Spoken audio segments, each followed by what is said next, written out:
All right, guys, we got Pete Navarro here. We just finished the tournament, the Nintendo Switch tournament. How'd you do, Pete? Tell us what happened. I actually won a Nintendo Switch tournament at the Nintendo Switch tournament at Collectible Exchange today. Okay. And how was that? What were you playing today? I was playing again LABRYNTH IKEA. Pretty much a few minor changes from what I played at the regionals in LA this past weekend, and so just kind of running it back with the same deck and a lot of changes that I made that kind of actually came impactful at the end. So, okay. Alrighty, that shows the changes that you did, because I know you just recently topped with this at regional, so let's see the differences. So pretty much the same thing. Two the regular ladies and one of the original. They're still pretty good. It's pretty much the bread and butter. Some people ask about 3. I still have never needed 3. You can pretty much utilize your resources again and again, so you don't have to play another one. And so I think that's perfectly fine at 2. 3 Ariana.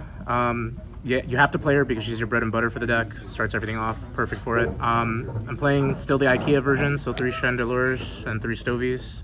But this time I increased the coup clock to 2. So unfortunately, since Gamma's at 1, we kind of needed to make, odds and end changes.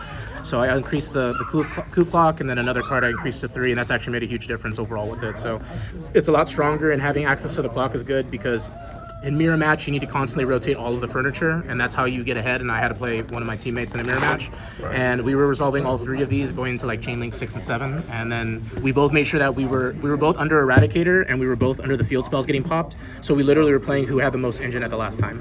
So this is pretty insane though. So I wouldn't play this without all the furniture engine. It just allows you to play more, and it's pretty fluid during both players' turns. So. Then for hand traps is still the 3 Ash, the 3 Nibiru, and the 1 Ghost Ogre. Ghost Ogre is pretty subpar. It's easy side out. You don't need it. It's basically for if you still have to deal with cash, or if you have to deal with anything that's like the field spells and stuff like that from dealing with Runic, so that matters for that as well. Pretty much it's pretty standard with it. This is pretty good. And then Nib, again, you could always just ditch it off the furniture if you don't need it in play.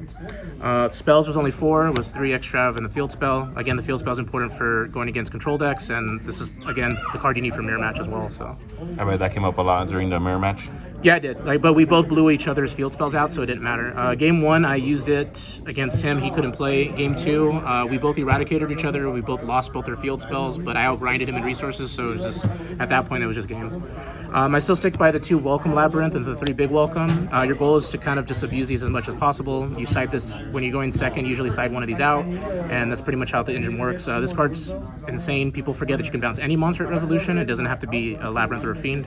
So when you resolve it, you bounce back like any of your buy steals, or if you bounce back any of like your pseudo hand traps you want to use again. So it's a pretty nutty card. It's probably one of the best cards of this deck I will ever have. The 1-ofs, I play 1 Punishment and Daruma Cannon. Daruma Cannon wasn't relevant this event.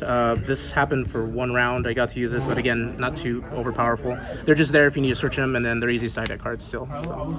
And then what made this still pretty insane, still 3 Infinite Impermanence. You want to be able to play during your opponent's turn. 3 Skill Drains still, because again, it's probably one of the best cards this deck has. And then what replaced the Gamma engine as well with the coup clock was 3 Solemn Strikes. Start card is really, really good. It allows you to, if you go play first, you stop any monster interaction that you just don't want to deal with, and it puts a lot of monsters in their place. Players don't expect it, and pretty much with these 2 together, you just don't let a player get to play, and that's important. We're pretty much grinding out stuff, so. That was pretty much it for the main deck. It's 41 cards still, still pretty consistent.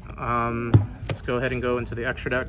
How did the Gamma loss feel in this tournament? You're remaining Gamma, right? Yeah, I mean, I miss it. I'm always going to. It's a good card. It's never gonna not be relevant. But I also don't have to worry about too many things anymore. With cash being a little bit, neutered, it's not bad. It's still a pretty good deck. Runic is still a problem if you're not careful with the Sprite engine. I have a good side for that matchup. Super Heavy Samurai is a problem too, but I'm kind of glad they don't have Gamma either. So it's kind of it's a good trade and interaction with it overall. Okay. All right, and then 1 Underworld Goddess. She's a fiend. It's if I need to build out towers, you don't really go into it. It's just there. 1 Phoenix. It's good for popping cards if you need it. And then for Exceeds, Baguska, Exciton Knight, never made these, and then Zeus. I make none of these cards. They're fine though, they're there if they need to be there, but most of the time if they're extra, it just gives you avenues of choices what you want to make. 1 of the Tri Brigade with the Garua. This is a draw power. It was actually relevant this tournament. 2 Entis. That's pretty standard for what I played last time. And then what was different for this event was I played 3 Mudcracker, and then I still kept the 3 Chaos Angels because Mudcracker is insane. Triggering this to revive this and then remove another card again is just crazy. Using this to revive Lady to use up your resources. The only time this actually just didn't help me was against the Sprite Runic player. He actually used a buy steal to banish my target, and that kind of ruined everything. But it was still a pretty good card. This card just lets you keep going, and it's very unfair. So, and then also being co-linked with Phoenix is pretty relevant, and that happened also in the tournament too. Do you ever consider with the extra, if you only do with one Garura and the one Tri-Brigade, do you ever bump that up? Since I only play one punishment, I've never cared for it. If it happens, it happens. If it doesn't, it doesn't. I don't rely on it, but it's just there to kind of like, you have to kind of weigh your options with the choices you make and what you're setting. And since you have complete control while you're looking at your deck every turn when you resolve Lady, you want to make sure that you can kind of keep that momentum going a lot. So. Okay. And then for the side deck, I changed a lot of it. I took out the majority of the Kaiju engine and the Mudora and replaced it. So I play 2 Gamma Seals now. This is a case of Rise Heart Towers monsters. I feel like it has to be there. There's pretty much no other exceptions. Sky Striker. Yeah, well, yeah, but this is not a bad, like, Sky Striker's not a hard matchup because you play 3 Bi-Steals and 1 Druis Worm. These cards are insane in the fact that you can bounce them with Big Welcome, and then people get really annoyed by that, and then you just keep kind of fluctuating these again and again. These are also monsters you can turn into Chaos Angel with the level 4, so that's pretty insane. And it's just like, especially against a Drytron player, I like looped 3 in like 2 turns. I got this, sent this, redid it again, add back again. It's just a super crazy card. And then again with Big Welcome, it keeps allowing you to play, and then you just take away the resources. Pretty MVP today too was Retaliating Sea. Again, this replaced my Kaiju engine. So what I did with these is that this is good against Runic Sprite, it's good against Drytron, it's good against Branded, so you make sure that they banish everything. And the most obnoxious thing about this is that if they can't deal with this card, they're losing all the resources, and then when you use Big Welcome at Resolution when you summon a monster out, you bounce this back to your hand, and then you still get to use the full combo, and then a lot of players didn't like that. So, and also if you need to exceed into a Baguska, that's what it's there for as well. Then I played the 1 Call By, it's good when you're going first.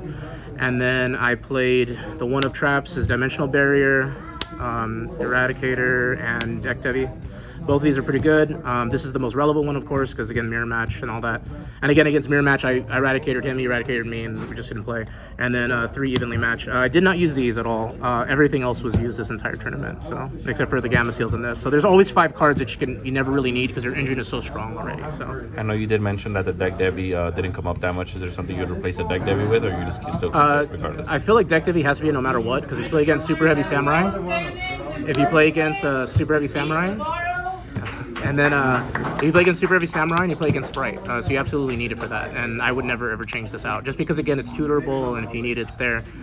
Dimensional Ground might be another good option with it, but for the most part, yeah, just because like if you need it to go off and turn off the turns, it's pretty strong. But I feel that's only really good if you're going first. You can just chain the furniture, so the furniture will still hit great regardless. Yeah. I mean, Retaliating Sea is just a walking macrocosmos, and that's pretty scary. So I mean, Contact Sea might be a good option just because you can search it off the card. But again, that's also personal preference. But the deck's been fantastic since I started playing it. So yeah. Okay. Any other changes you'd make, or you're happy with the build post-ban? I mean, there's always going to be changes per event, but honestly, the deck is so consistent, and I've been playing it for a while, that it's probably something I enjoy the most playing. It's not just a regular trap deck, so I like that a lot. Awesome. Yeah. All right. Any shout-outs, Pete? I want to give a shout-out to Collectible Exchange for having us come to this wonderful store and get to play. Again, they're one of the main. Thank you, Roberto, for having us, and Leo for judging. It's, again, a big privilege to come out here and play. I want to also thank Top Choice Gaming, because they're also good friends that also have Eclipse testing as well. I want to thank Team 24K, everybody, Hector behind the camera. I want to thank my buddy Mike and my buddy Ricky. They rode today and came out today, so it was really good hanging out with them and, getting to spend time with everybody. I don't have much time to play very often, unfortunately, so I'm going to try to, be a part of it. When you do show up, you show up, so that's good. Yeah, and then, like my mom and everybody that supports me, Alex, they all help me with everything, so appreciate you guys. Awesome. All right. Yep. Congrats again on your, third Switch? Yeah, third Switch. Third Switch. All righty, V. Thank you guys. Have a good one.